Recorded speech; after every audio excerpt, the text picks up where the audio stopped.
A millionaire is approached by a little boy in the street who says, "My mother sees your picture every night and then cries." He was completely paralyzed when he heard this and decided to find out who this woman was. When he saw her, he almost fainted. If this story interested you, subscribe to our channel, don't forget to like this video, and tell us which city you're watching us from. We'll keep going. Alexander Pierce adjusted his designer tie as he wandered through the unfamiliar streets of East Side, far from his usual haunts of luxury penthouses and corporate boardrooms. The summer heat pressed against him, making his tailored suit feel more like a burden than the armor it usually represented. His footsteps echoed against the cracked sidewalk, each step taking him further from the world he knew, a world that lately felt as hollow as the empty coffee cup he'd been carrying for the last 3 blocks. The past few months had been a blur of crisis meetings and sleepless nights. His investment firm had barely weathered a series of catastrophic decisions that had cost them millions. The press had been relentless, and his board of directors even more so. But it wasn't the financial loss that kept him awake at night. It was the growing emptiness that seemed to expand with each passing day. Pierce wiped the sweat from his brow, realizing he had no idea where he was going. The modest neighborhood around him was a far cry from his usual surroundings, with its small convenience stores, local laundromats, and children playing in sprinklers on tiny front lawns. He found himself envying their simple joy, remembering a time when his own happiness wasn't measured in stock prices and profit margins. A small convenience store caught his eye, its faded awning offering shelter from the relentless sun. As he approached, movement in his peripheral vision made him turn. A young boy, no more than 10 years old, sat on the curb, his worn sneakers and threadbare t-shirt telling a story of economic struggle. But it was the boy's eyes that caught Pierce's attention. They were old eyes, filled with a wisdom that seemed out of place on such a young face. The boy's gaze locked onto Pierce with an intensity that made him want to look away. But before he could, the child spoke words that stopped him in his tracks.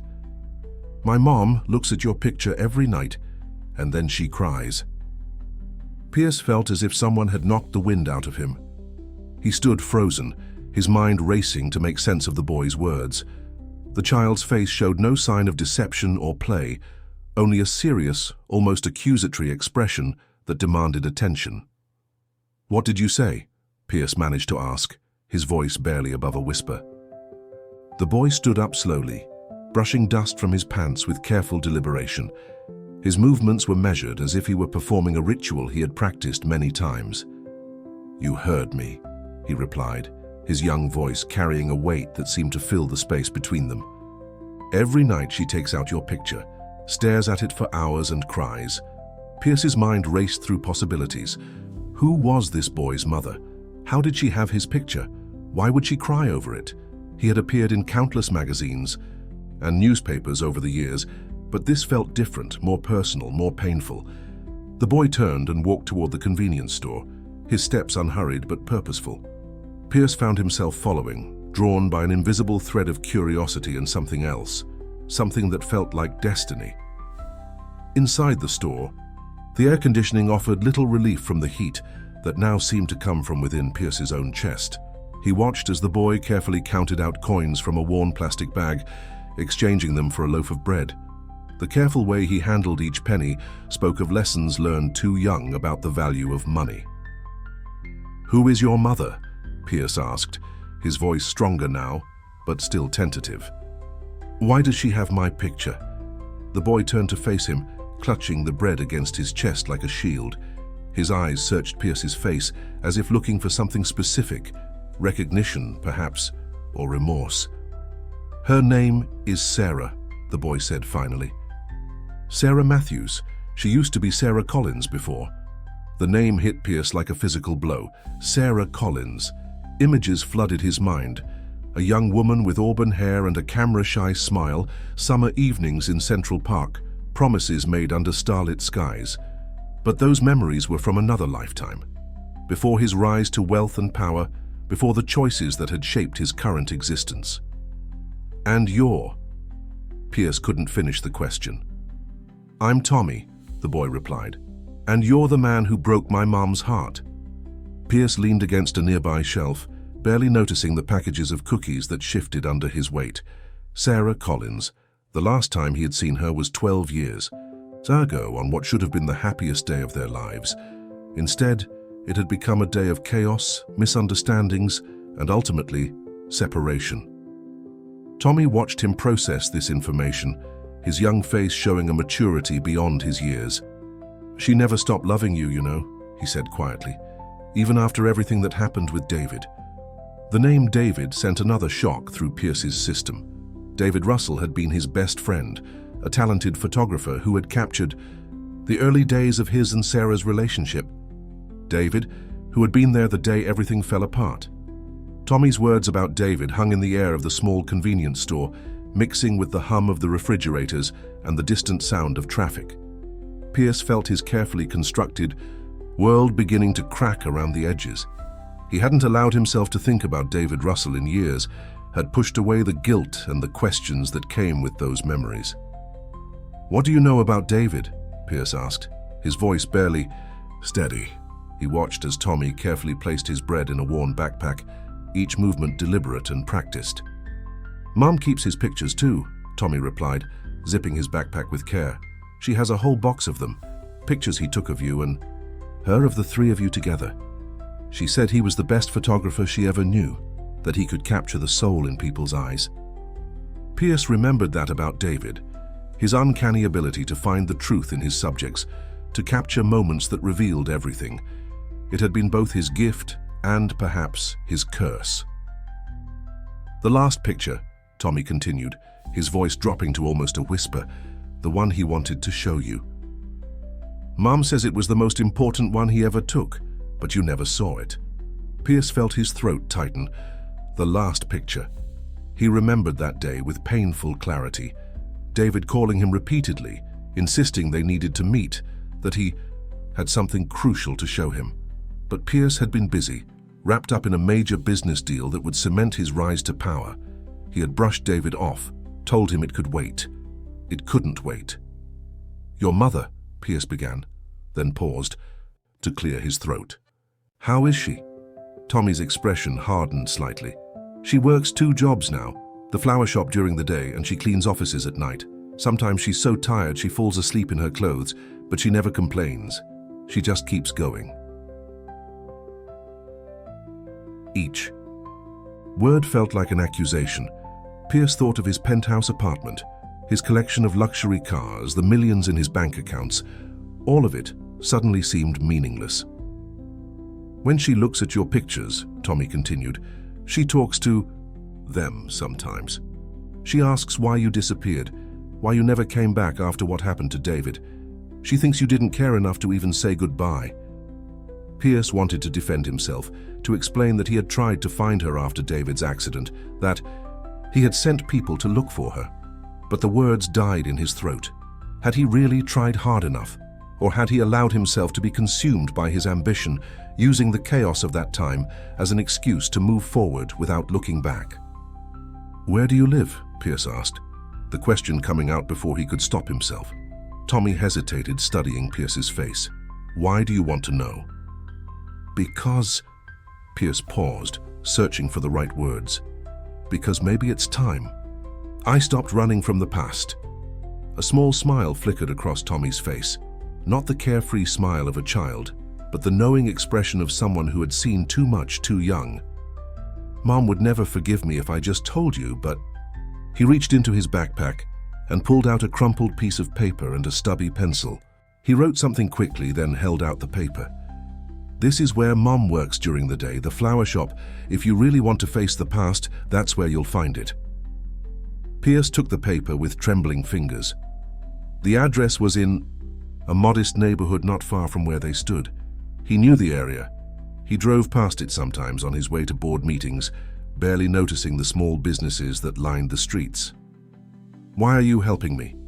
Pierce asked, genuinely curious. Tommy shouldered his backpack, his young face serious. "Because Mom deserves answers. And because..." He paused, looking down at his worn sneakers. "Because sometimes when she looks at your picture, she smiles before she cries. Like she's remembering something good before all the sad stuff comes back.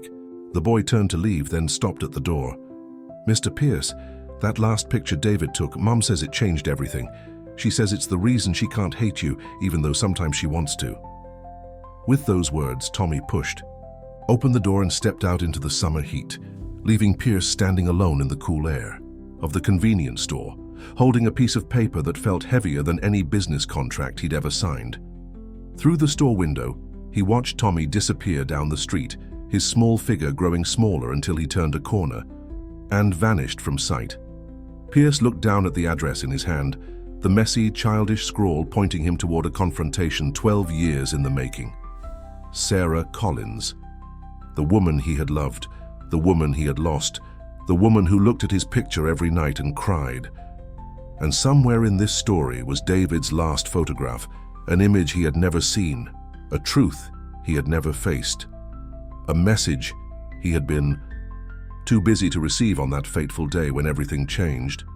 The following morning, Pierce found himself parked across the street from Blooming Hearts, the small flower shop where Sarah worked.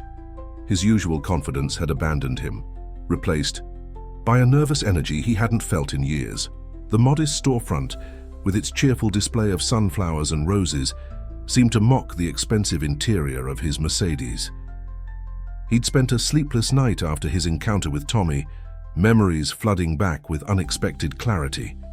Sarah's laugh, the way she used to scrunch her nose when concentrating, her passion for photography that had drawn her to David's work in the first place, and David, his oldest friend, the one person who had known him before wealth and success, had reshaped his identity.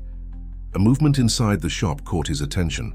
Through the large front window, he saw a woman arranging flowers, her auburn hair touched with strands of silver that hadn't been there 12 years ago.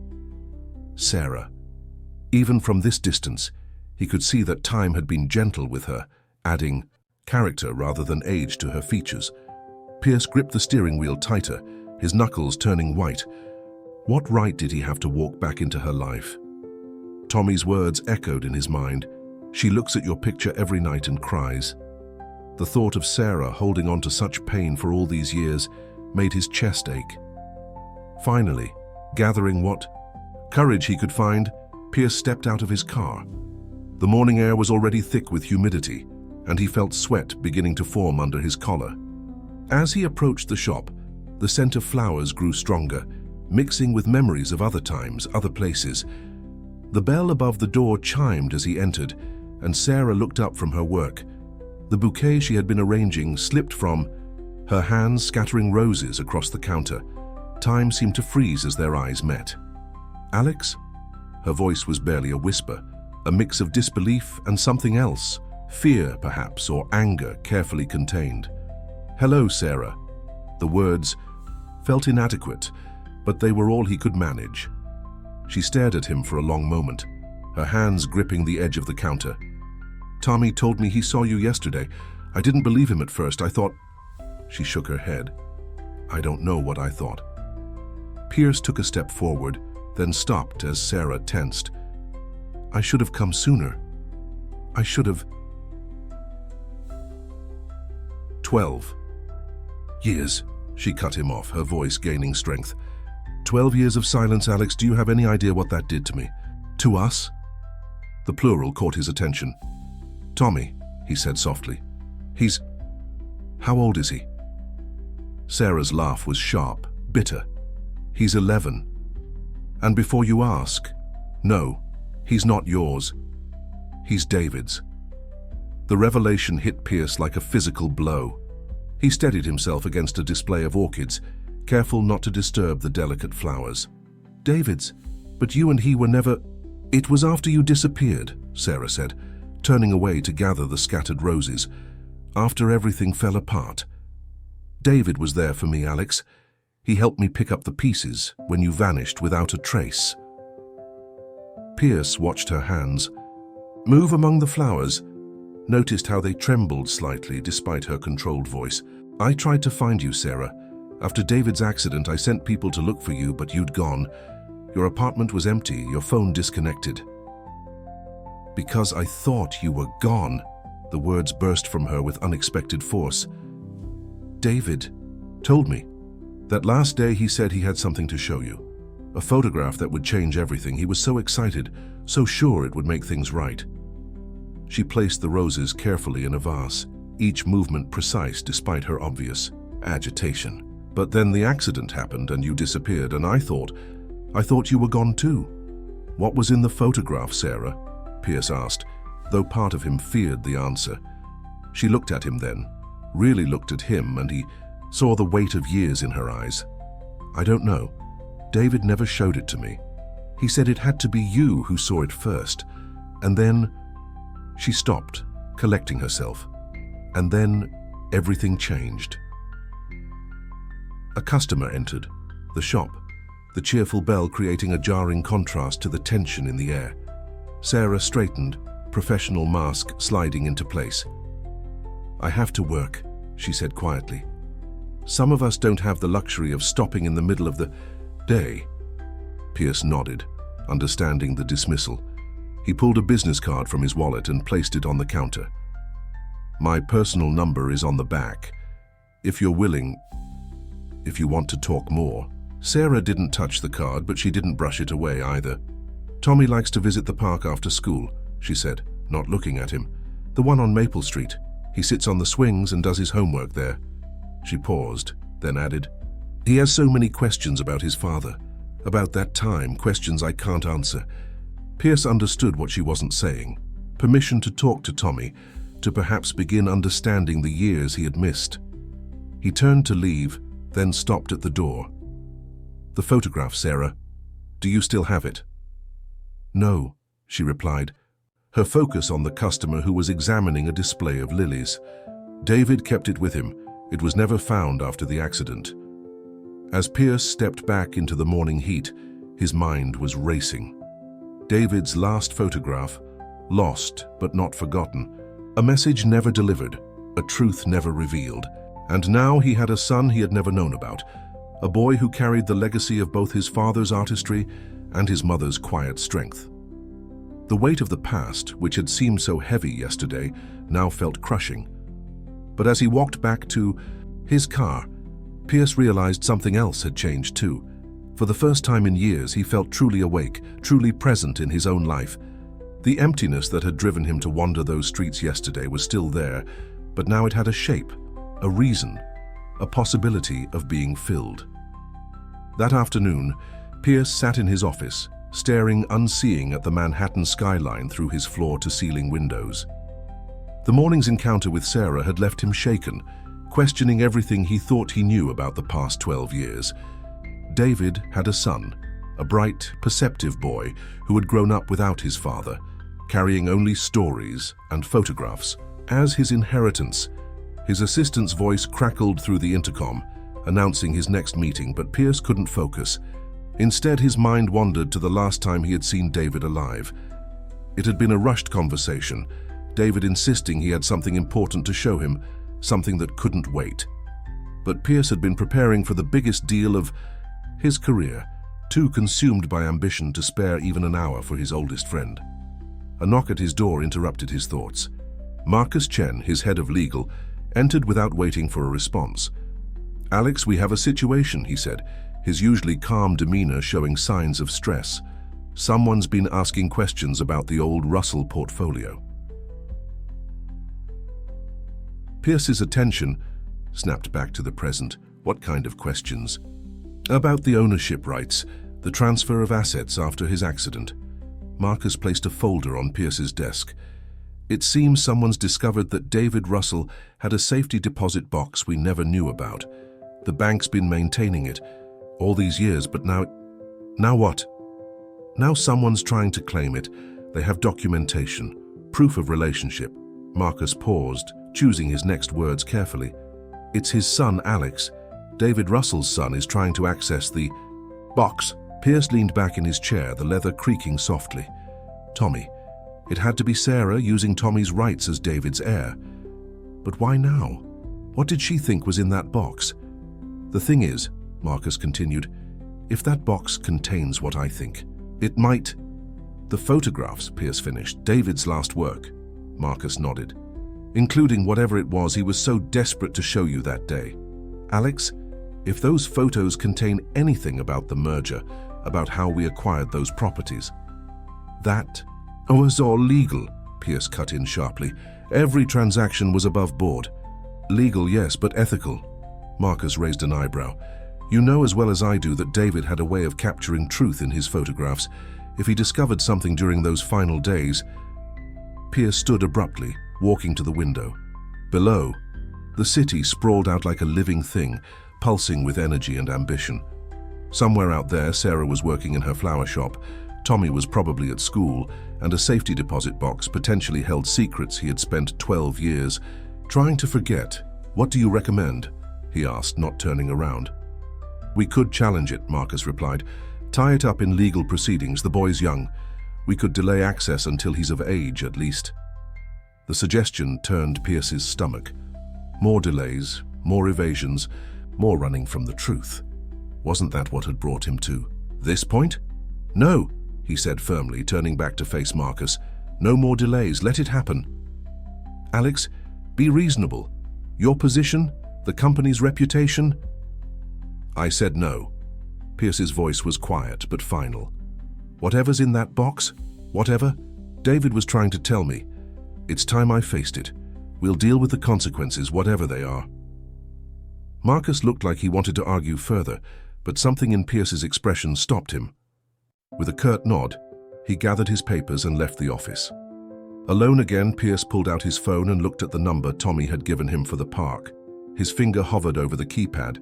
The boy would be there after school, Sarah had said. Perhaps it was time to start building bridges instead of walls. A text message interrupted his thoughts. Unknown number, but the content made his blood run cold. I know what was in David's last photograph. Meet me at the old studio. Come alone. Pierce stared at the message, his mind racing. The old studio, David's workspace, abandoned after his accident. He had walked past that building countless times over the years, never having the courage to go inside. Now, it seemed, the past was calling him back. He grabbed his coat, decision made. Whatever truth awaited him at the studio, whatever revelations David's last photograph might contain, he would face them. He owed that much to David, to Sarah, and to Tommy, the boy who had grown up surrounded by photographs and unanswered questions. As he rode the elevator down to the lobby, Pierce couldn't shake the feeling that his carefully constructed world was about to change forever.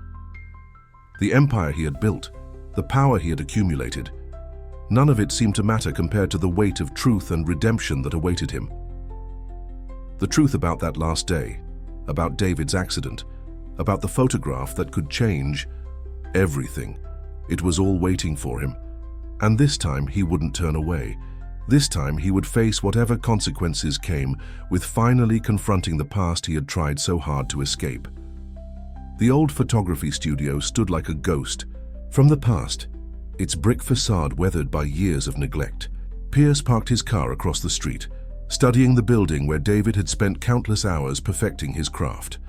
The large windows, once sparkling clean to catch the perfect natural light, were now clouded with dust and city grime.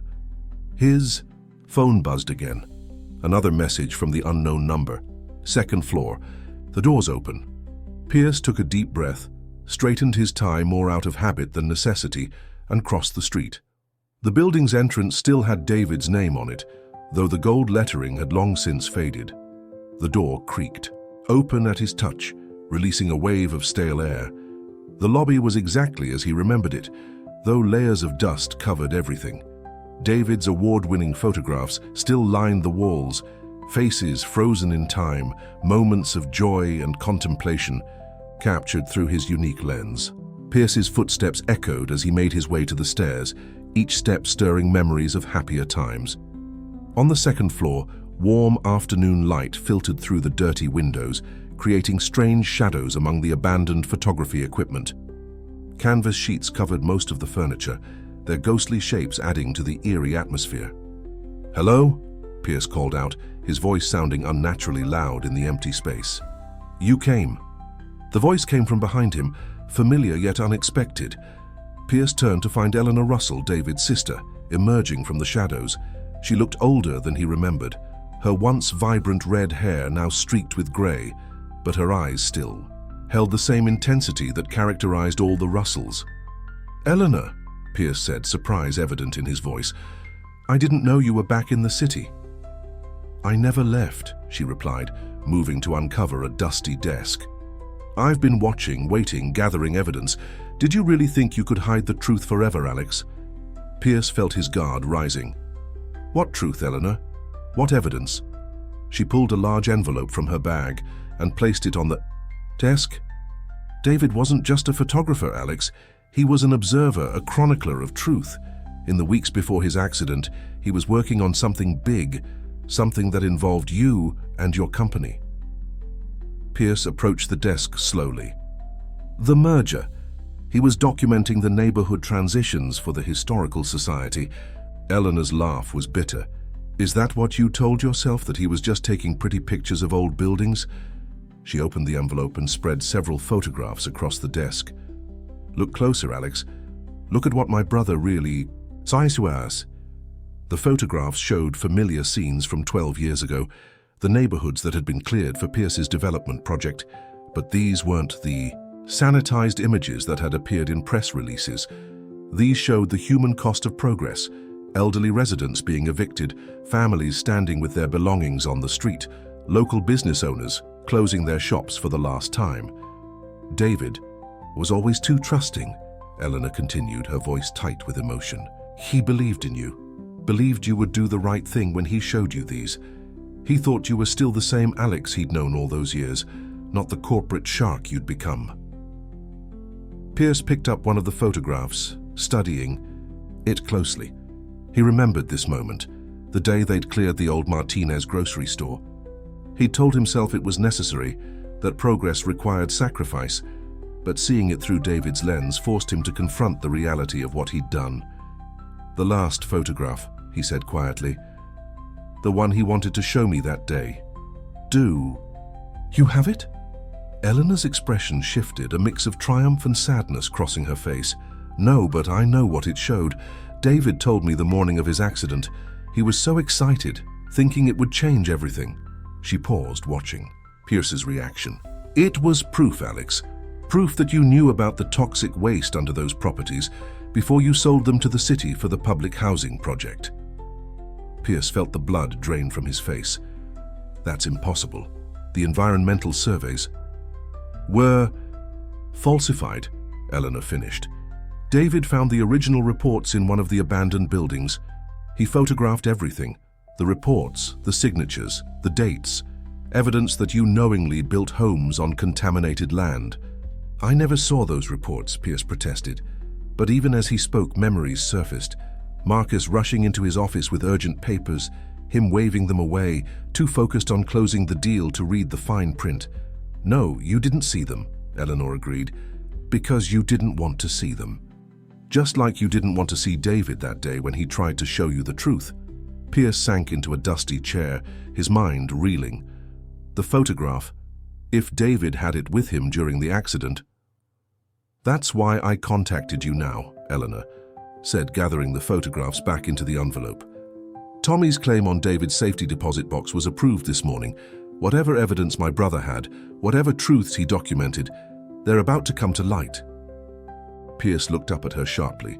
"You've been helping Sarah all this time?" "Someone had to look out for them," Eleanor replied. "David loved Sarah, you know, not the way you did, but deeply, as a friend. When he discovered she was pregnant, just days before the accident, he was overjoyed. He thought finally he had a family of his own." The revelation hit Pierce hard. David had known about the baby, had been looking forward to being a father, and then the accident, he said slowly. "Eleanor, you don't think that it wasn't an accident?" She met his gaze steadily. "I don't know, Alex. But I do know that the timing was suspicious. David finding evidence of environmental fraud, his excitement about becoming a father, his urgent need to show you something important, and then suddenly his car goes off the road on a clear day." The implications were staggering. Pierce felt sick to his stomach, remembering Marcus's calm demeanor when he reported David's accident, the way the company's security team had been first on the scene, how quickly everything had been cleaned up and cleared away. The late afternoon sun cast long shadows through the studio windows as Pierce tried to process Eleanor's revelations. Each beam of light seemed to illuminate another piece of the puzzle he'd been avoiding for 12 years. The weight of truth, of consequences, pressed down on him like a physical force. "What do you want from me, Eleanor?" he asked finally, his voice hoarse. She moved to the windows, looking out at the city skyline that had changed so dramatically over the years. "I want justice, Alex. Not just for David, but for all the people your company hurt. The families who lost their homes, the people who got sick from living on contaminated land. They deserve to know the truth." Pierce stood, walking to join her at the window. "If what you're saying is true, if David really had evidence of environmental fraud, why wait 12 years to come forward?" "Because I needed proof that went beyond David's photographs," she replied, turning to face him. "I needed to track down the people who were involved, gather testimonies, build a case that couldn't be buried under corporate lawyers and settlement agreements." She pulled another envelope from her bag, smaller this time. "2 days ago I received this from an anonymous source inside your company. It's a copy of an internal memo from 12 years ago discussing the contamination reports David found. Your signature is on it. Alex." Pierce took the envelope but didn't open it. He didn't need to. He remembered the memo now, one of hundreds he'd signed during that period. He'd trusted his team, trusted Marcus to handle the details while he focused on the bigger picture. But that trust had come at a terrible price. "Tommy," he said suddenly, "does he know about any of this?" Eleanor's expression softened slightly. "He knows his father was a man who believed in truth, who thought that photographs could change the world. Sarah's protected him from the darker parts of the story, but he's a smart boy. He sees how hard his mother works, how they struggle while you live in luxury." Pierce turned away, shame burning in his chest. "I can make it right," he said. "Compensation, restitution. It's not about money." Eleanor's voice rose sharply. "It's about accountability, about finally facing the consequences of your actions. David believed in you, Alex. Even at the end, he believed that if he could just show you the truth, you would do the right thing." A noise from the stairwell made them both turn. Sarah stood in the doorway, Tommy half hidden behind her. Her face was pale, but her voice was steady when she spoke. "I'm sorry, Eleanor. He followed me when I left work early. He knew something was happening." Eleanor moved quickly to embrace them both. "It's okay, Sarah. Maybe it's better this way. Maybe it's time for all the truth to come out." Tommy stepped forward, his young face serious as he looked at Pierce. "You knew my dad?" he asked. "Really knew him, not just the stories Mom tells?" Pierce felt his throat tighten. "Yes," he managed. "He was the best friend I ever had. And I let him down in the worst possible way." "Mom says he was brave," Tommy continued, "that he always fought for what was right." "He was the bravest person I knew," Pierce agreed. "Braver than I ever was." He looked at Sarah, seeing the years of struggle and sacrifice written in the lines around her eyes. "Your mother is brave too. She's had to be." Sarah met his gaze, and for a moment he saw a flash of their old connection, the love that had once seemed strong enough to last forever. "The safety deposit box," she said quietly. "We're opening it tomorrow morning. Whatever's inside, whatever David wanted you to see, we'll all know the truth then." Pierce nodded slowly, then made a decision. "I want to tell you everything," he said. "Everything I remember about that time, about the development project, about the day David—" He caught himself glancing at Tommy. "About David's last day. You deserve to know it all before we open that box." Eleanor's eyebrows rose in surprise. "Why now, Alex, after all these years of silence?" "Because David believed in me," Pierce replied, his voice growing stronger. "He believed I would do the right thing when I saw the truth. I failed him then, but I won't fail him now. I won't fail any of you." Tommy moved closer to his mother, taking her hand. "Can we trust him, Mom?"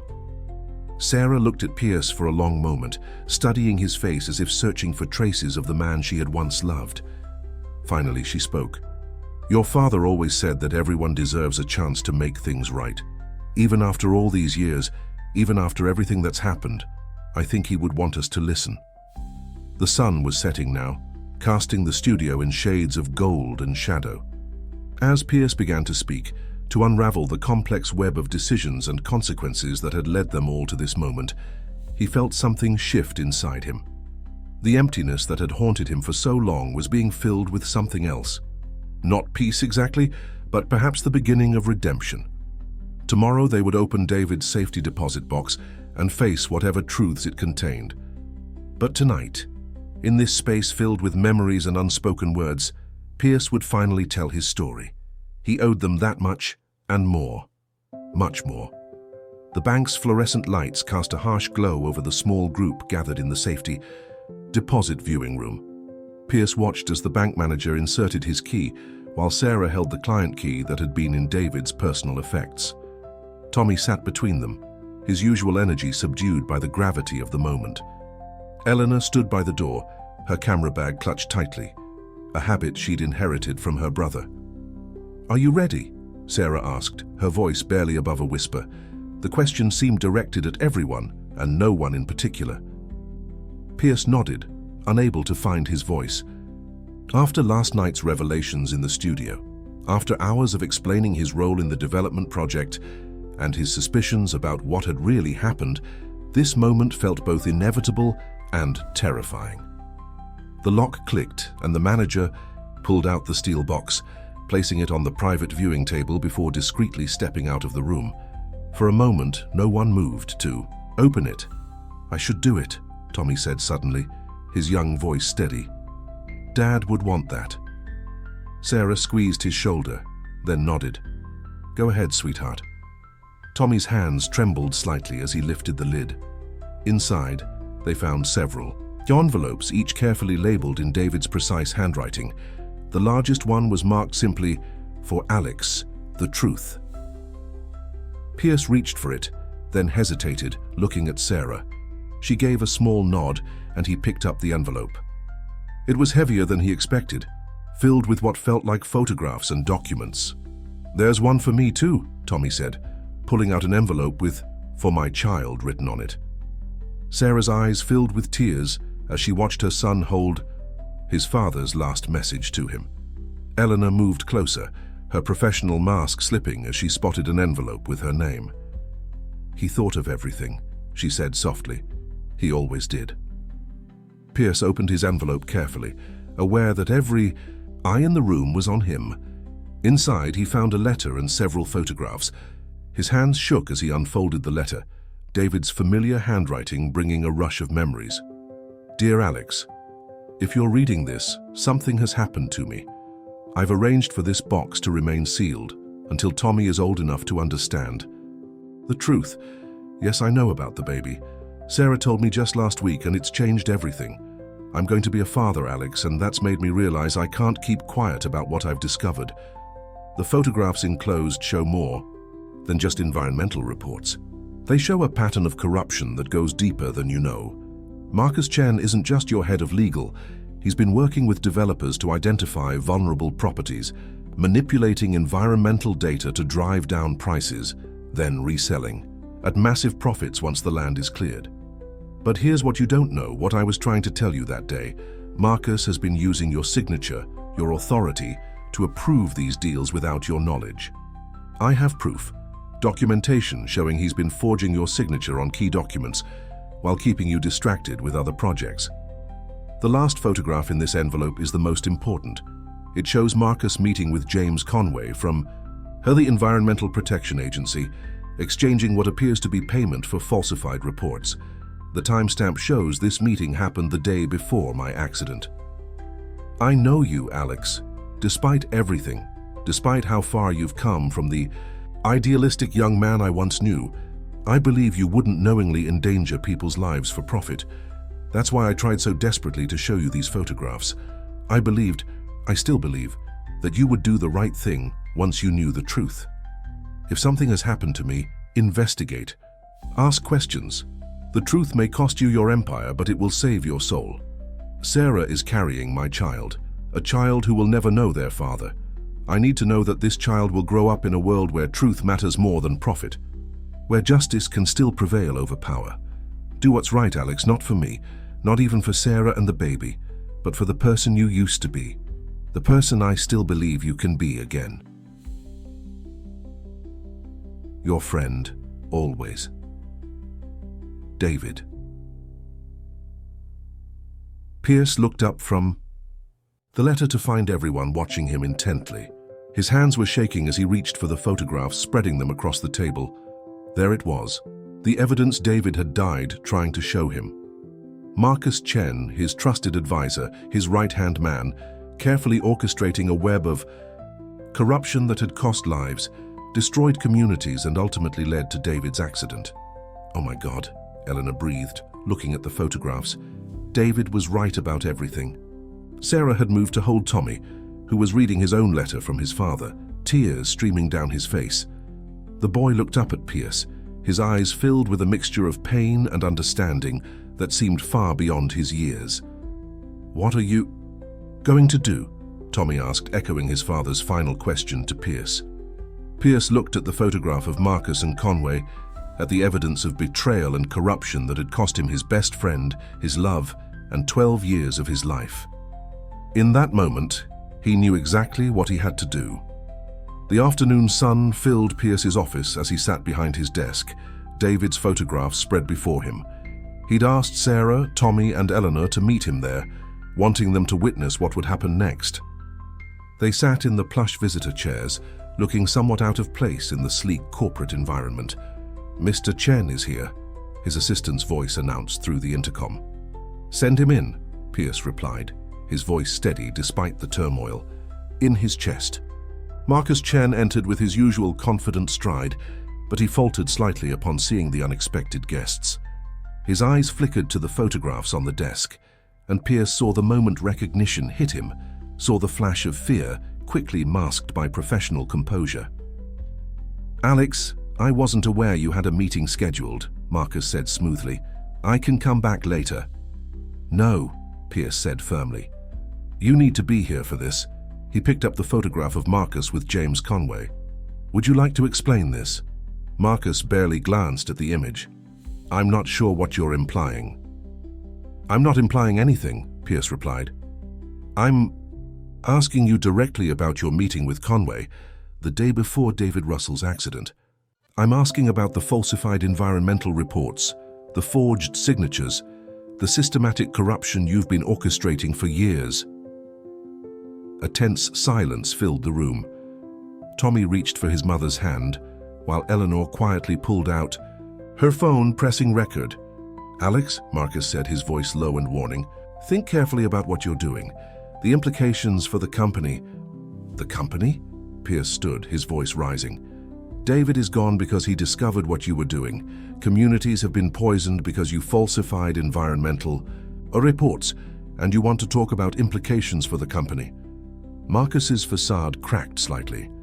"Everything I did was for the benefit of this company, your company. You needed someone to handle the details while you played the visionary. I simply did what was necessary." "Necessary?" Sarah spoke up, her voice trembling with anger. "Was it necessary to arrange my child's father's accident?" Marcus turned to her, his expression hardening. "Ms. Matthews, you're making accusations without any proof." "Actually," Eleanor stepped forward, holding up her phone, "we have proof. David's last photographs, his letter explaining everything, and now your own admission that you did what was necessary. All recorded, all admissible in court." The color drained from Marcus's face as he realized the trap he'd walked into. He reached for his phone, but Pierce was faster. "Security is already on their way up," Pierce said quietly. "Along with representatives from the SEC and the District Attorney's Office. Everything stops now, Marcus." "You'll destroy everything we built," Marcus hissed. "Years of work, billions in assets, all gone because you couldn't let the past stay buried." "No," Pierce replied. "Everything stops because it's the right thing to do, because David believed I would make this choice when I knew the truth, and I won't let him down again." The office door opened, and 2 security guards entered, followed by serious-looking men and women in suits. As Marcus was led away, Pierce turned to Sarah, Tommy, and Eleanor. "This is just the beginning," he said. "There will be investigations, trials, revelations that will shake this company to its core. but I promise you every family affected by these actions will be made whole. Every community damaged will be restored. Whatever it costs, whatever it takes, I will make this right." Tommy stood up, walking to the window to look out at the city. "Dad would be proud," he said softly. This is what he wanted, for the truth to come out. Sarah joined her son, placing a hand on his shoulder. "Your father believed in justice, in doing what's right no matter the cost. He would be proud of all of us today." Eleanor was reviewing the recording on her phone. "This will help the investigation, but there's still so much to uncover. Years of corruption, dozens of affected properties. And I'll help uncover all of it," Pierce assured them. "No more hiding, no more looking the other way." David gave his life trying to expose the truth. "The least I can do is make sure that truth is finally heard." He walked to his desk and pressed the intercom. "Susan, please cancel all my meetings for the next month and contact our PR team. We need to prepare a press statement about what's happened here today." As the sun began to set over the city, casting long shadows through the office windows, Pierce looked at the small group gathered there. They were an unlikely family, bound together by loss and secrets, but also by the truth that had finally come to light. Tommy turned from the window, his face serious. "What happens now?" he asked. Pierce smiled gently. "Now we do what your father would have wanted. We make things right, one step at a time. No matter how long it takes, no matter what it costs, we make sure justice is served." Sarah met his eyes, and for the first time in years, he saw not pain or anger, but hope. "Together?" she asked. "Together," Pierce confirmed, looking at each of them in turn. "David brought us together for a reason. Now it's up to us to honor his memory by making sure his sacrifice wasn't in vain." As they left the office that evening, Pierce knew that while one chapter of their story had ended, another was just beginning. The road ahead would be difficult, filled with challenges and obstacles, but for the first time in 12 years, he felt truly alive. David had believed in him, had trusted him to do the right thing when he finally saw the truth. Now at last, he would prove that trust was not misplaced. The next few weeks passed in a blur of legal meetings, press conferences, and endless depositions. Pierce's corner office, once a symbol of his power and success, had become a war room for what the media was calling the Russell Revelation. The story had exploded across national news, with headlines screaming about corporate corruption, environmental scandal, and the tragic story of a photographer who had given his life to expose the truth. On this particular morning, Pierce sat across from Jennifer Martinez, a prominent environmental lawyer he'd hired to help manage the restoration efforts.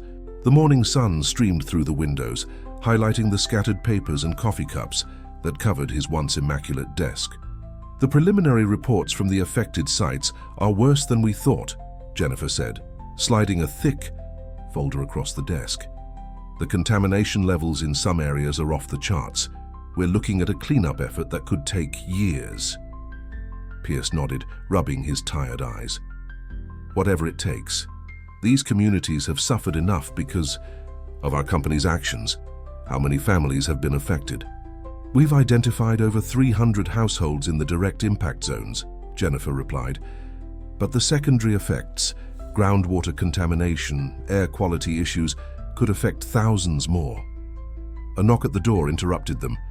Sarah entered, looking professional in a simple business suit, a far cry from her usual flower shop attire.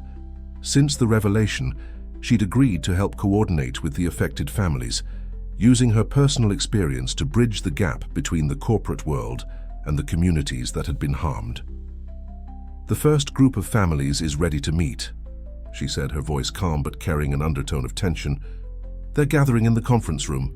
Pierce stood, straightening his tie. "How many?" 27 families, Sarah replied, including the Ramirez family. They lost their daughter to leukemia last year. The doctors suspect it was linked to the contamination. The weight of responsibility pressed down on Pierce's shoulders. Every day brought new stories of lives destroyed, families shattered, all because of decisions made in this very building. He gathered his papers, but Sarah stopped him with a gentle hand on his arm. "Alex," she said softly, "they're scared and angry. They need to see the man, not the CEO. He looked at her, really looked at her, and saw the wisdom that years of struggle had given her. "How do you do it?" he asked. "How do you face them knowing what our actions cost them?" "Because hiding from the truth doesn't make it go away," she answered. "David taught me that. Now, I'm teaching it to Tommy." At the mention of Tommy, Pierce's expression softened. The boy had been spending more time at the office lately, curious about the investigation and his father's role in exposing the truth. He'd set up a small desk in the corner of Pierce's office, doing his homework, while the adults worked through the massive task of making things right. "Speaking of Tommy," Sarah continued, "he found something interesting in David's things. More photographs from before everything happened, or everything. He wants to show them to you later." Before Pierce could respond, his assistant rushed in. "Mr. Pierce, there's a situation downstairs. The press is trying to talk to the families, and some protesters have gathered outside." Jennifer quickly gathered her files. "I'll handle the press. Sarah, can you make sure the families are comfortable and protected from the media circus?" Sarah nodded but turned to Pierce one last time. "Remember what I said. They need to see the man, not the CEO." Left alone in his office, Pierce walked to the window. Below, he could see the crowd growing, their signs demanding justice and accountability. Some called for his arrest, others for the complete dismantling of his company. All of them wanted answers. His phone buzzed. A message from Eleanor. She had been working tirelessly, using her brother's photographs and her own investigative skills to track down more evidence of corruption.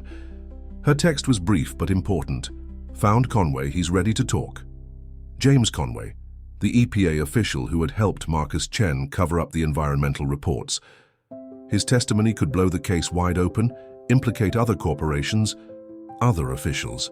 The ripple effects would be enormous.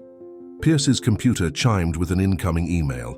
It was from his board of directors, demanding an emergency meeting to discuss the company's future. Several major shareholders were threatening to pull out, and the stock price was in freefall. Everything he had built over the past 2 decades was crumbling. But as he stood there, looking at the chaos his truth-telling had unleashed, Pierce felt something he hadn't experienced in years: peace. Despite the protests, the lawsuits, the potential loss of his fortune, he knew he was finally doing what David had believed he would do, choosing truth over power, justice over profit. A small noise made him turn. Tommy stood in the doorway, holding a manila envelope. "Mum said you might need these," he said, walking over to Pierce's desk. "They're pictures Dad took of you and Mum back when you were all friends, before everything got complicated." Pierce took the envelope, his hands trembling slightly. "Thank you, Tommy. Would you like to look at them with me?" The boy nodded, pulling up a chair. Together, they began to sort through the photographs, each image a window into a past that now felt like another life. In every picture, David's artistic eye had captured moments of genuine joy, of friendship uncomplicated by money or power. "He was really good," Tommy said proudly, pointing to a particularly striking image of Sarah laughing in Central Park. "Mom says he could see the truth in people, even when they couldn't see it themselves." Pierce looked at the boy, David's son, Sarah's child, a living bridge between past and present. "Your father was the bravest person I ever knew," he said, quietly. "And now, because of him, we all have a chance to be brave too." The conference room was packed with families, their faces a mix of anger, fear, and cautious hope. Pierce stood at the front, his usual corporate presentation replaced by a simple truth: "I'm here to listen, to learn, and to make things right." Maria Ramirez was the first to speak, her voice thick with emotion as she held up a photo of her daughter. "Anna was 8 years old. She loved butterflies and wanted to be a doctor. Now she's gone, and all your money, all your promises can't bring her back." The room fell silent. Pierce didn't try to defend himself or his company. Instead, he walked over to Mrs. Ramirez, knelt beside her chair, and looked at Anna's photograph. "Tell me about her," he said softly. "Tell me everything." For the next 4 hours, Pierce listened to story after story. Families who had lost homes, children who had developed mysterious illnesses. elderly residents forced to move from neighborhoods they'd lived in for generations. Each story was a testament to the human cost of corporate greed. Sarah moved through the room, offering comfort, taking notes, ensuring that every voice was heard. She had become a bridge between Pierce's world and these families, her own experience lending authenticity to the company's promises of restitution. As the meeting drew to a close, an elderly man named George Washington stood up. He had lived in one of the affected neighborhoods for over 50 years. "Mr. Pierce," he said, his voice carrying the weight of decades, "your friend, the photographer, he used to come around taking pictures, talking to people. He cared about our stories. Now I see that same care in your eyes. Maybe some good can come from all this pain." After the families left, Pierce remained in the conference room, staring at the wall of photographs that Sarah and Tommy had helped arrange. David's images of the neighborhoods before the development project began. Each picture told a story of community, of lives intertwined, of something precious that had been lost in the name of progress. Eleanor entered, her laptop under her arm. "Conway's statement is ready," she said. "He's named names, provided dates, documents. It goes beyond Marcus, beyond even our company. Half of the city's development projects from the past decade are implicated." Pierce nodded, still looking at the photographs. "Release it all, every document, every name, every detail. No more secrets." "The board won't like that," Eleanor warned. "They're already talking about removing you as CEO." "Let them," Pierce replied. "This is more important than my position or the company's reputation. David knew that, now I do too." A commotion outside drew their attention.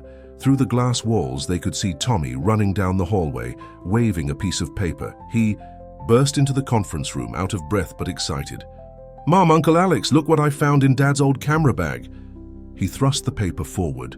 A letter written in David's distinctive handwriting, dated the day before his accident. Sarah arrived moments later, having followed her son from Pierce's office.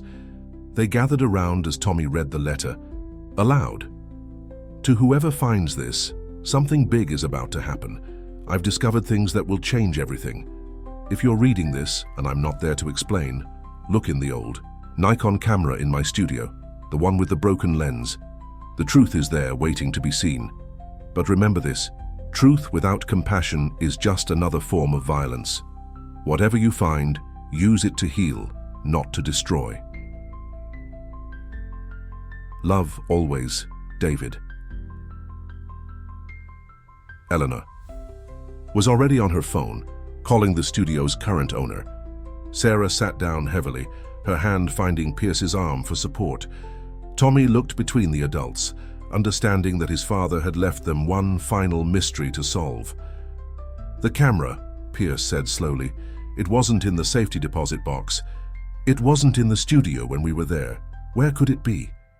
Sarah's eyes widened. "The storage unit," she whispered. "David's personal things, the ones I couldn't bear to go through after. I put them in storage. The camera might be there." "Can we go now?" Tommy asked eagerly. "Please, Mom." Pierce checked his watch. The board meeting was scheduled for late afternoon, but suddenly corporate politics seemed insignificant compared to this new discovery. "My driver can take us," he offered. "All of us." As they rode through the city streets, Pierce thought about David's words. Truth without compassion is just another form of violence. He had spent weeks exposing corruption, facing the consequences of past actions. But perhaps there was more to justice than just revealing wrongdoing. He looked at Tommy, enthusiastically pointing out landmarks to Eleanor, and Sarah, her face a mix of anticipation and apprehension. Whatever they found in that camera, whatever final truth David had left for them, Pierce knew that healing, real healing, would require more than just money and legal settlements.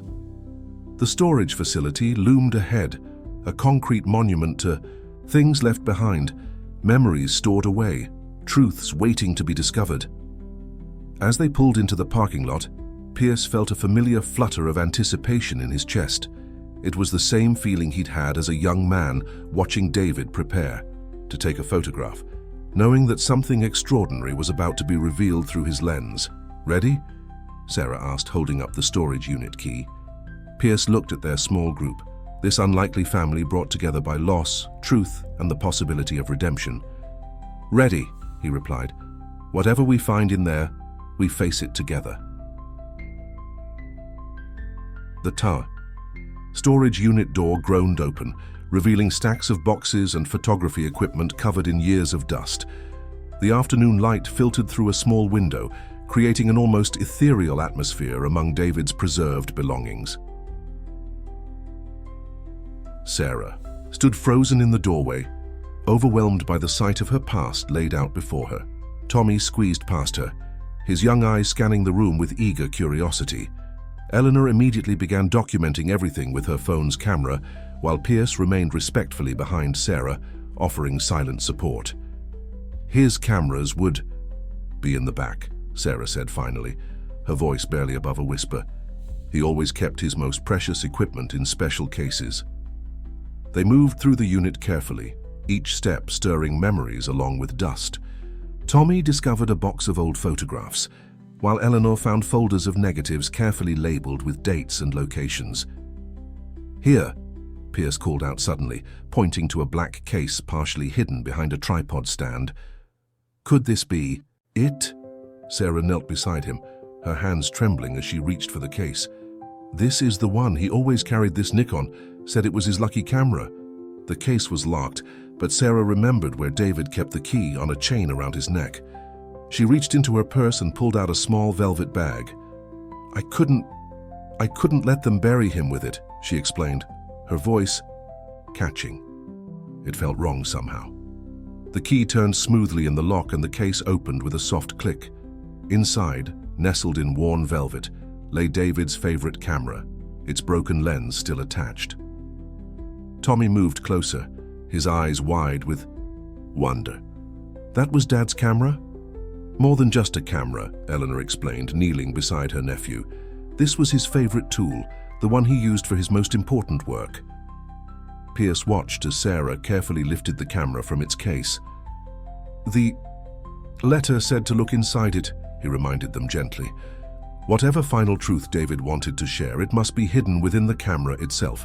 Sarah turned the camera over in her hands, examining it with the familiarity of someone who had watched its owner work countless times.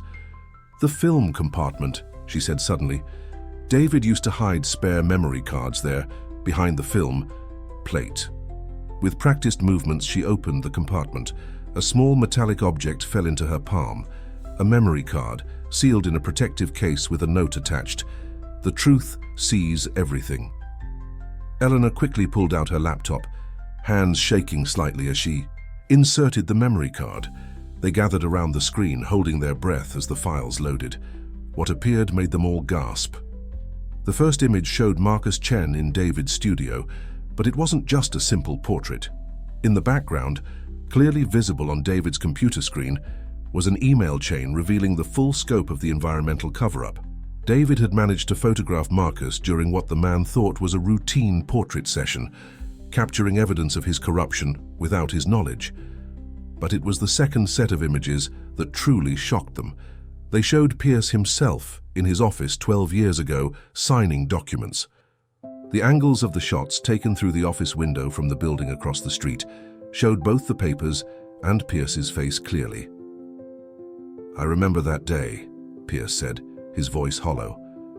"I was signing what Marcus told me were routine property acquisitions. I never read them closely. I trusted him completely." Sarah zoomed in on one of the images. "Look at Marcus's face in the reflection. He's smiling, but it's not a normal smile. He knew exactly what he was making you sign." The next series of photographs documented a pattern of deception spanning years. Marcus manipulating documents, meeting with corrupt officials, orchestrating the systematic exploitation of vulnerable communities. David had compiled a comprehensive visual record of the corruption, all without anyone realizing. But it was the final photograph that brought tears to their eyes. It showed Sarah in the doctor's office, her hand resting on her stomach, a small smile on her face. The date stamp showed it was taken the day before David's accident. "He knew," Sarah whispered, touching the screen gently. "He knew about Tommy, and he was making sure there would be evidence of everything. He was protecting us." Tommy stared at the image of his mother, of the day when his existence was first documented by his father's lens. Dad was a hero, he said firmly. He knew the truth would come out someday. Eleanor was already copying the files, her journalist instincts taking over.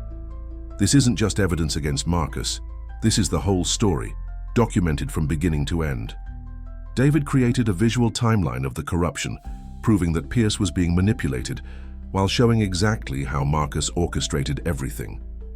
Pierce sat heavily on a nearby box, the weight of the revelation pressing down on him. He was protecting me too, he realized. These photos don't just expose the corruption, they prove I was being deceived. David knew that someday I would need to understand what really happened, that I would need to prove my innocence. Sarah placed a hand on his shoulder. He never lost faith in you, Alex. Even when you were too busy to see him that last day, he was working to protect you. The storage unit fell silent as they all absorbed the magnitude of what David had left them. His final photographs weren't just evidence, they were a message. Of faith, of trust, of belief in the power of truth to heal even the deepest wounds. Tommy picked up the camera, holding it carefully. "Can we restore it?" he asked. "The broken lens, can we fix it?" Eleanor smiled at her nephew. "The lens might be broken, sweetheart, but the truth it captured is perfectly clear. Your father made sure of that." As the sun began to set, casting long shadows through the storage unit window, they carefully packed up the camera and the precious memory card. David's last message to them wasn't just about exposing corruption. It was about faith in the power of truth to bring healing, and about the importance of protecting those we love even when we're no longer there to do it ourselves. Pierce looked at the small family group, Sarah, Tommy, and Eleanor, and felt a deep sense of purpose. David had trusted him to do the right thing when he finally saw the truth. Now, with these final photographs, he could do more than just make things right. He could honor his friend's memory by protecting the people David had loved most in the world. The boardroom at Pierce Enterprises hummed with tension as Alex Pierce stood before the assembled directors, his tablet connected to the large display screen behind him. Sarah, Eleanor, and Tommy sat quietly in the corner, their presence drawing curious glances from the board members. "Ladies and gentlemen," Pierce began, his voice steady and clear, 12 years ago I made a mistake. I trusted the wrong person and failed to see what was happening in my own company. Today I'm going to show you exactly what that mistake cost us, and more importantly, how we're going to make it right." The screen came to life with David's photographs, each image telling part of the story of corruption and deceit. The board members shifted uncomfortably in their seats as the evidence mounted.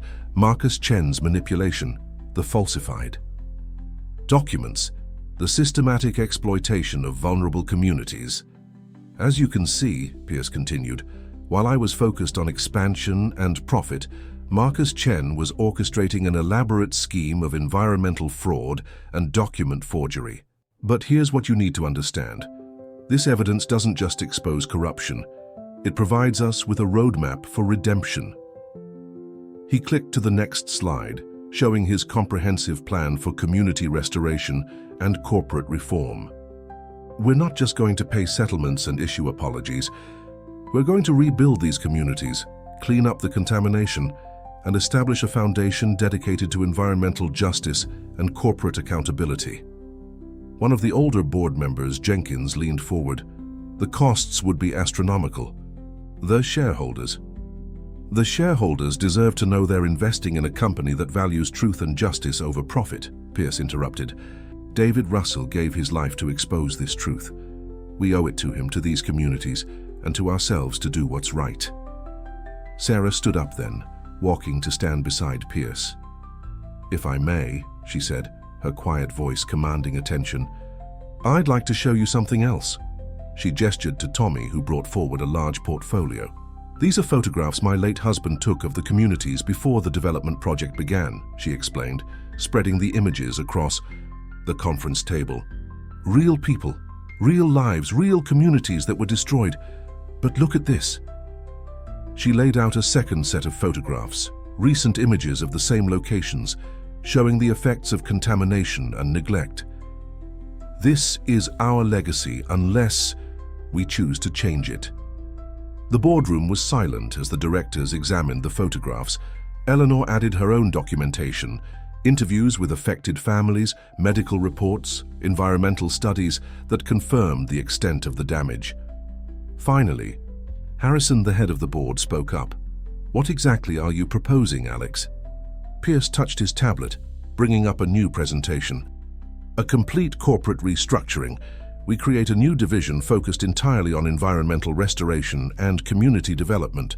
We use our resources and expertise to fix what we broke, and we do it under the guidance of people who understand both the corporate world and the human cost of corporate greed." He gestured to Sarah. "Sarah Matthews will head the community outreach program. Her experience, both as a victim of our actions and as someone who's been working with affected families, makes her uniquely qualified." Eleanor stepped forward. "I'll lead the transparency initiative, ensuring that every step of the process is documented and made public. No more secrets, no more cover-ups." "And the cost?" Jenkins pressed. "Initially about 40% of our liquid assets," Pierce replied calmly. "Yes, it's substantial. Yes, our stock price will take a hit. But we're not just paying for past mistakes, we're investing in our future, a future based on integrity, transparency, and genuine community partnership." Tommy, who had been quietly watching from the corner, suddenly spoke up. "My dad believed in the truth," he said, his young voice clear and strong. "He believed it could change things, make them better. He was right." The board members looked at the boy, this child who represented both the human cost of their actions and the possibility of redemption.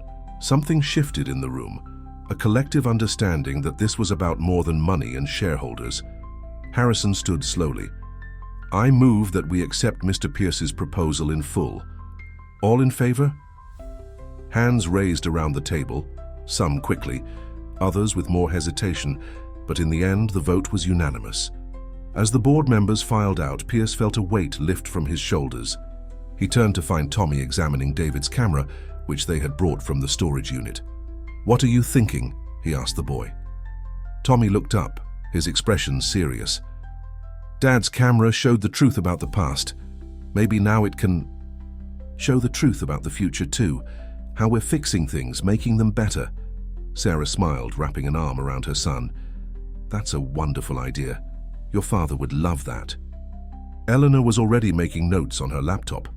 "We could document the entire restoration process, show the transformation of these communities, not just through statistics and reports, but through the same kind of powerful images David used to expose the truth." Pierce looked at them. This unlikely family brought together by tragedy but united by purpose. David's last photographs had done more than expose corruption. They had created a path to redemption, not just for Pierce, but for everyone touched by this story. "David always said that a photograph doesn't just capture a moment," Sarah said. "Softly, it captures a possibility. He showed us what went wrong. Now it's our turn to show what can go right."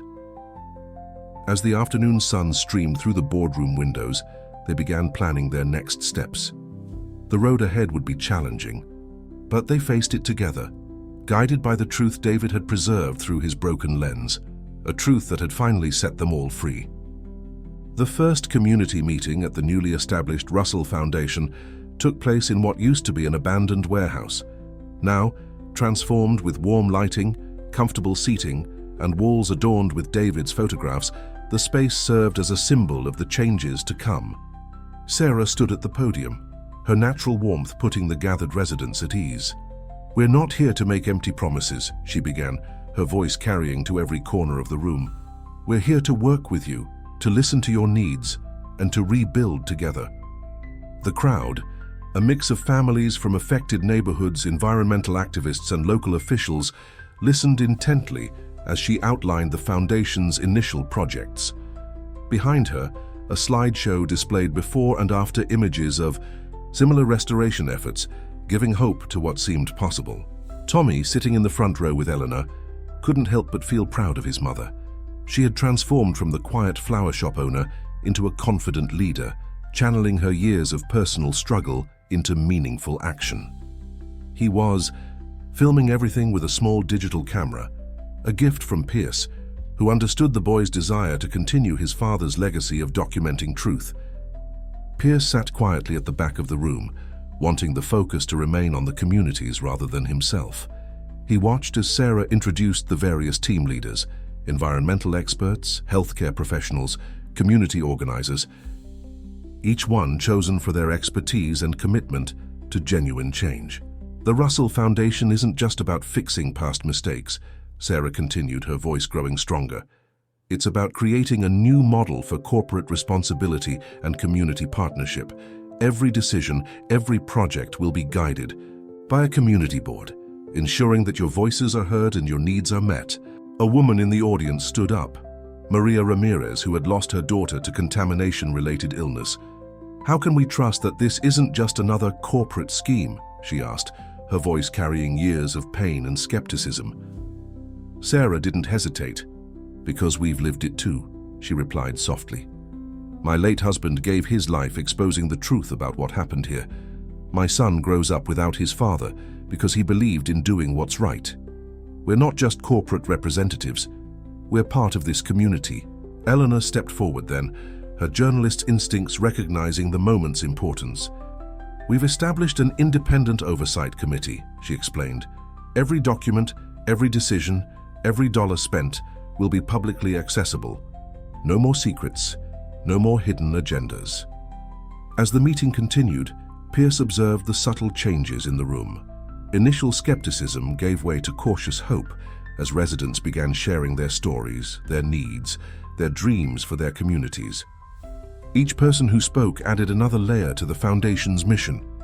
During a break, Tommy approached Pierce with his camera.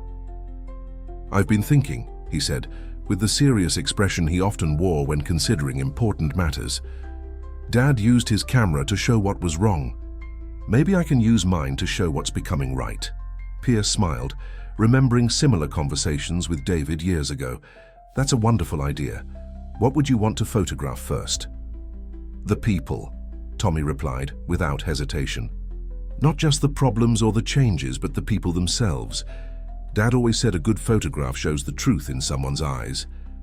Sarah joined them, her professional demeanor softening as she watched her son. "He's so much like his father," she said quietly to Pierce. "Not just in how he looks, but in how he sees the world." The afternoon sun streamed through the warehouse's renovated windows, casting long shadows across the floor. Residents gathered in small groups, sharing stories and suggestions, while Foundation team members took notes and offered support. It was more than just a meeting. It was the beginning of a healing process. Eleanor had set up a small exhibition of David's photographs along one wall, images that showed the communities in their prime before the development project began. Beside each historical photo was a space reserved for new images, waiting to document the transformation to come.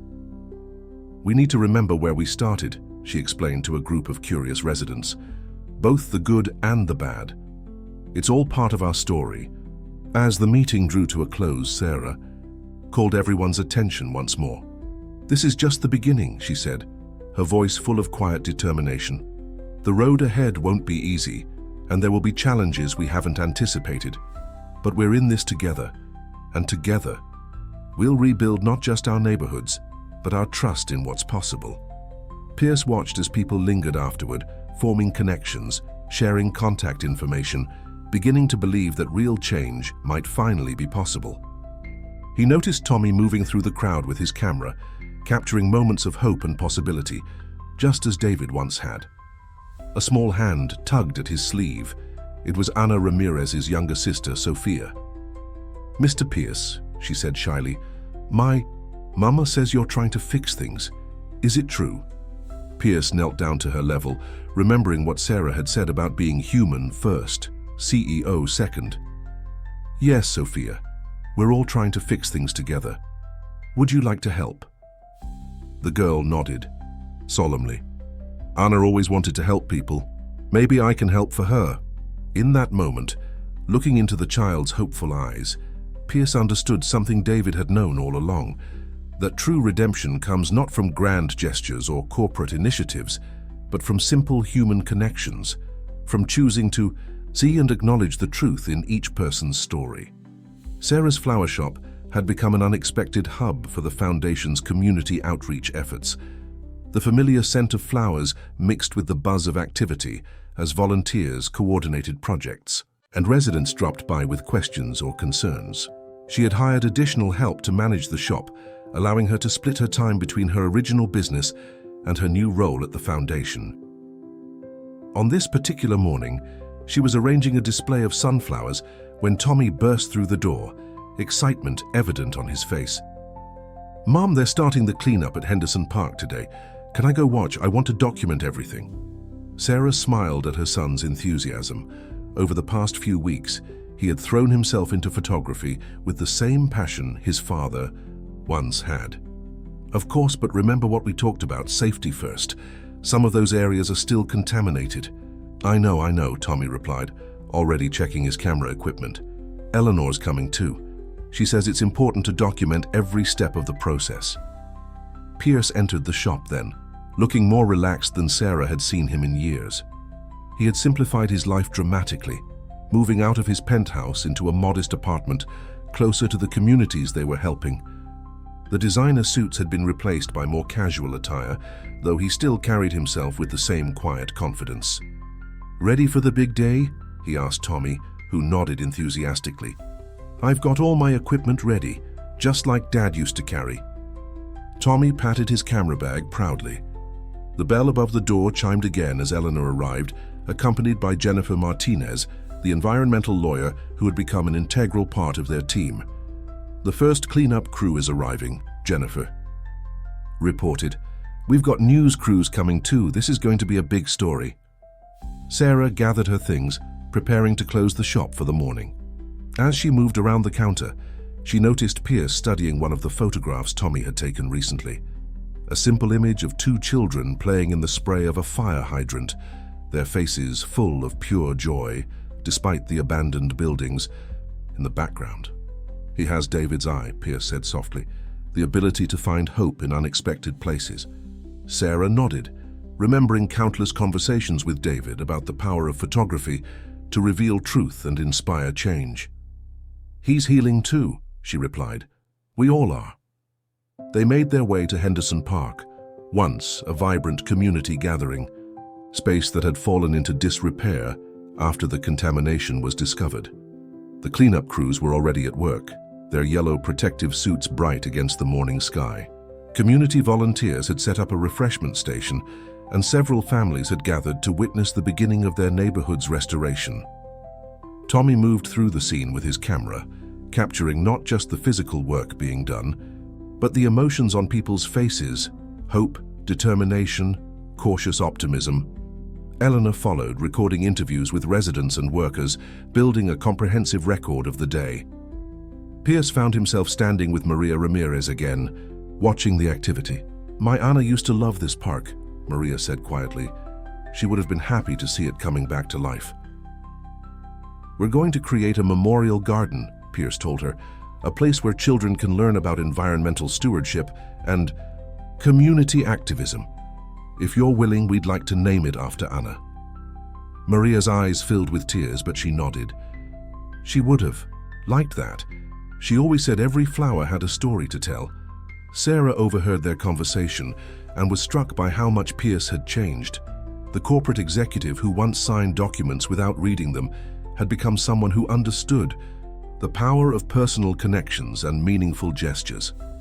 As the morning progressed, more residents arrived to help or simply to witness the change beginning in their community. Tommy captured it all: the removal of contaminated soil, the planning discussions for new playground equipment, the impromptu community meeting that formed under a large oak tree. Jennifer gathered everyone for an update on the cleanup timeline. "This is just the first step," she explained. "The full restoration will take time, but we're committed to doing it right. Every decision will be made with community input, and every step will be documented for full transparency." Eleanor added, "We're creating an online platform where you can track the progress, share your stories, and participate in planning discussions. Your voices matter in this process." Sarah watched as Pierce joined a group of children who were drawing pictures of what they wanted their new park to look like. He sat cross-legged on the ground, listening intently to their ideas, asking questions, treating each suggestion with genuine consideration. Tommy approached her, showing her the photos he'd taken. "Look, Mum," he said excitedly, "I got one just like Dad used to take, showing someone's true self." The image on his camera screen showed Pierce listening to the children, his face open and engaged, all traces of his former corporate mask gone. It was a moment of genuine connection, captured perfectly through the lens of David's son. "Your father would be so proud," Sarah said, hugging Tommy close. "Not just of your photography, but of who you're becoming." As the sun climbed higher, the work continued. What had begun as a cleanup project was transforming into something more. A community coming together, healing old wounds, building new connections. Sarah looked around at the scene. Eleanor documenting everything, Jennifer coordinating with the cleanup crews, Pierce working with the community, and Tommy capturing it all through his lens. David's last photographs had exposed the truth about the past, but now his son was documenting the truth about the future. A future built on transparency, accountability, and the simple power of people choosing to do what's right. The autumn air carried a crisp chill as Pierce walked through the partially renovated Henderson Park. 3 months into the restoration project, progress was visible everywhere. New trees planted, contaminated soil removed, construction crews laying the foundation for Anna's memorial garden. But today his mind was troubled by the news Eleanor had brought to their morning meeting. "Marcus Chen is trying to make a deal with the prosecutors," she had explained, spreading documents across the conference table. "He's offering to implicate other corporate executives in exchange for leniency, including you, Alex." Now watching a group of volunteers painting new playground equipment, Pierce wrestled with the implications. Marcus's attempts to manipulate the situation weren't surprising, but they added a new layer of complexity to their already challenging work. Sarah found him standing by the old oak tree, its leaves turning golden in the autumn light.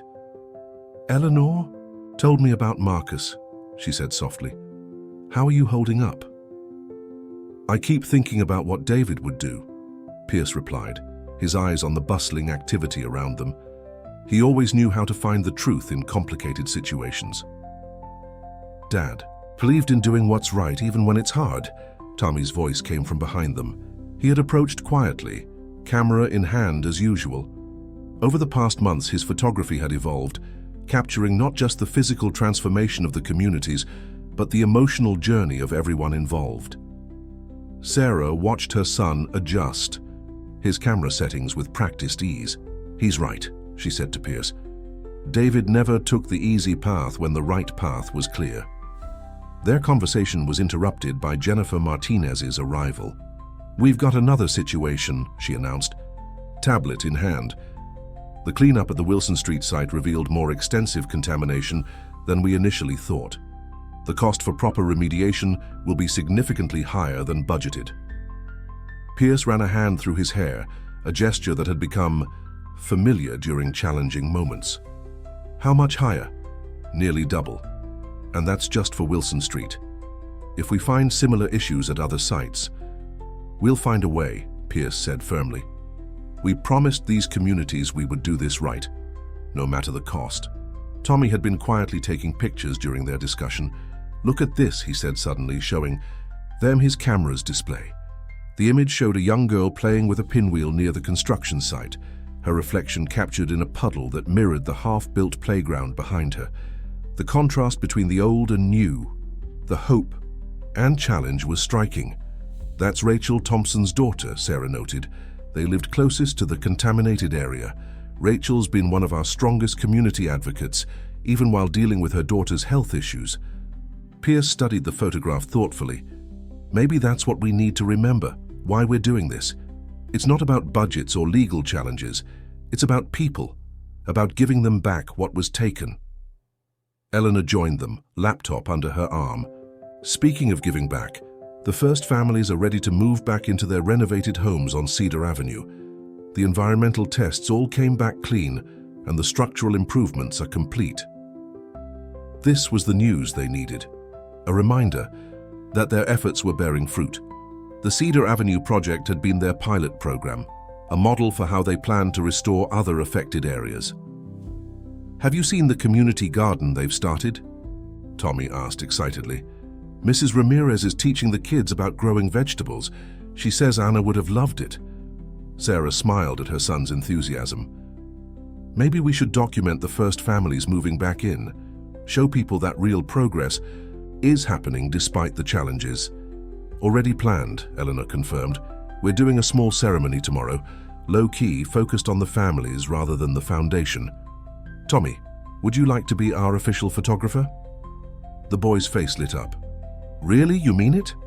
Pierce watched the interaction with a warm smile. In the months since they'd started this work, Tommy had become more than just David's son carrying on his legacy.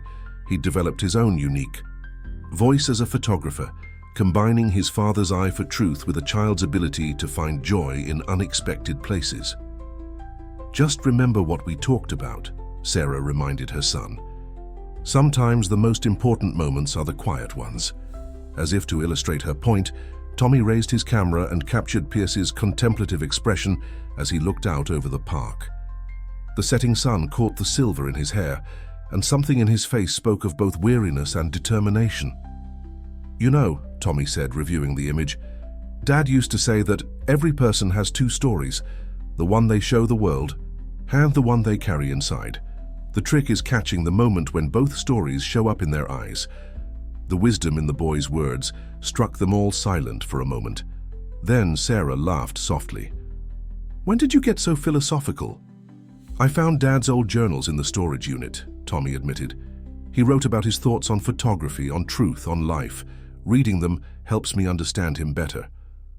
Pierce felt a familiar ache in his chest, the bittersweet mixture of loss and gratitude that often accompanied memories of David. But there was something else too, a growing sense of purpose, of rightness in what they were doing. "Your father would be proud of you," he told Tommy. "Not just for your photography, but for understanding what it means to use it for something important." As the day's light faded, they watched the volunteers finishing their work, the community members gathering for an impromptu potluck dinner, the children playing on the parts of the playground that were already complete. Despite Marcus's threats and the new financial challenges, there was an undeniable sense of progress, of healing beginning to take root. The next morning dawned clear and bright, perfect weather for the Cedar Avenue homecoming. Sarah's flower shop had provided arrangements for each returning family, and volunteers had spent days helping them prepare for the move back into their restored homes. Pierce arrived early, carrying boxes alongside other volunteers. He'd learned over the past months that the most meaningful connections often happened during these simple moments of shared work. As he helped the Martinez family arrange furniture in their renovated living room, Mrs. Martinez touched his arm, gently. "You know," she said, "when all this started, I didn't trust you. I thought this was just another corporate show, but now I see you're really here doing the work with us." Before Pierce could respond, Tommy's camera clicked, capturing the moment. The boy had developed an uncanny ability to anticipate meaningful exchanges just as his father had. "Got it," Tommy said, showing them the image. "Mrs. Martinez, you look just like my mom does when she's telling an important truth." The woman laughed, but her eyes were warm as she looked at the photograph. "Your father had the same gift, Pequeño. He could see into people's hearts." The morning progressed as more families arrived, each return marking another step in the community's healing. Eleanor coordinated with local media, ensuring the story was told properly, while Jennifer supervised final environmental testing to reassure everyone about their home's safety. Sarah had transformed the street into a celebration of renewal. Besides her flower arrangements, there were welcome baskets, handmade signs, and children's artwork decorating each porch. The atmosphere was festive but intimate, focusing on the personal significance of each family's return. "This is exactly what we needed," Eleanor commented, watching Tommy photograph a group of children exploring their new playground. "Real progress, real people, real hope." Pierce nodded, but his expression was thoughtful. "We still have challenges ahead. Marcus's legal maneuvering, the increased cleanup costs." "But we also have this," Sarah interrupted, gesturing to the scene around them. "Community, truth, purpose. Those are stronger than any challenges Marcus can throw at us." As if to emphasize her point, Rachel Thompson approached them, her daughter Emily clutching the pinwheel from yesterday's photograph. "We've been talking," Rachel said, indicating a group of community members gathered nearby. "We want to help with the Wilson Street cleanup." "Help?" Jennifer asked, joining the conversation. "How?" "Many of us have skills: construction, landscaping, project management. We can volunteer time and expertise. It won't solve all the budget issues, but it will help. More importantly, it lets us be part of rebuilding our own community." Pierce was struck by the offer. This was something David had understood and tried to show through his photographs, that community wasn't just about place, but about people coming together, supporting each other, building something stronger than their individual parts. Tommy had been quietly documenting the conversation, but now he spoke up. "It's like what Dad wrote in his journal. He said true change happens when people stop seeing themselves as victims and start seeing themselves as builders." Eleanor smiled at her nephew. "Your father was a wise man." "He was," Sarah agreed, watching her son move through the crowd, capturing moments of joy, determination, and hope. And his wisdom lives on in unexpected ways. The day continued, each hour bringing new moments of connection and progress. Pierce found himself involved in impromptu planning sessions with community members, their practical knowledge adding valuable insights to the restoration plans. As evening approached, Tommy gathered everyone for a group photograph in front of the restored homes. "Wait," he called out, adjusting his position. "The light's not quite right." Sarah watched her son with pride. "He's becoming quite the perfectionist with his camera." "Just like his father," Eleanor added softly. Finally, satisfied with the setup, Tommy took the picture, capturing not just the physical restoration of the homes, but the spirit of community that had emerged from their shared challenges. Later, as they reviewed the day's photographs in Sarah's flower shop, Pierce was struck by how much had changed. The images showed more than just renovated buildings and cleaned-up streets. They showed healing, not just of places, but of people. "You know what this reminds me of?" Tommy said, pointing to one particularly moving photograph of neighbors, embracing. "Those first pictures Dad took, the ones that showed what was wrong, but these show what's becoming right." Sarah hugged her son close. "That's exactly what they show, sweetheart." Pierce looked at them, this mother and son who had helped him find his way back to what mattered most. Despite Marcus's threats and the ongoing challenges, he felt more certain than ever about their path forward. "David once told me that a photograph doesn't just capture a moment," he said. "It captures a possibility." These images don't just show what we've done. They show what's possible when people choose to face the truth and work together to make things right. As night fell over Cedar Avenue, the sounds of families settling into their restored homes filled the air. It wasn't a perfect ending. There were still challenges to face, work to be done, trust to be rebuilt. But it was a beginning, one captured forever through the lens of David's son, showing the world that even the deepest wounds could heal when truth and compassion worked together.